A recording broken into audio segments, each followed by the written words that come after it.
সফলতা পেতে গেলে কেন অনেক সময় একা থাকতে হয়? এই প্রশ্নের উত্তর ভগবান শ্রীকৃষ্ণ বহু আগেই দিয়ে গেছেন।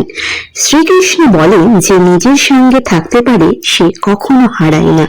জীবনের সবচেয়ে গুরুত্বপূর্ণ সিদ্ধান্তগুলো ভিড়ের মধ্যে নেওয়া যায় না, কারণ ভিড় তোমাকে মথ দেবে কিন্তু দিশা দেখাবে না। একা থাকা মানে একা হয়ে যাওয়া নয়, একা থাকা মানে নিজের ভেতরের কণ্ঠস্বরকে শুনতে পাওয়া। মহাভারতে দেখুন, যখন অর্জুন দ্বিধায় পড়েছিলেন, চারদিকে হাজার লোক ছিল, কিন্তু শ্রীকৃষ্ণ তাকে একান্তে বলেছিলেন গীতা। শ্রীকৃষ্ণ বলেন যে নিজেকে জয় করতে পারে সে সারা বিশ্বকে জয় করতে পারে। সফল মানুষরা তাই কিছু সময় নীরবে থাকে, নিজেকে গড়ে তোলে, নিজের লক্ষ্যকে শান দেয়। সবাই যখন হাসে তুমি প্রস্তুতি নাও, সবাই যখন কথা বলে তুমি নিজের কাজটা করো। মনে রেখো, শ্রীকৃষ্ণ কখনো বলেনি সবাইকে খুশি করতে হবে, তিনি বলেছেন নিজের ধর্ম পালন করতে হবে। তাই একা থাকাকে ভয় পেও না, এই একাকিত্বই একদিন তোমাকে সফলতার শিখরে নিয়ে যাবে। জয় শ্রীকৃষ্ণ।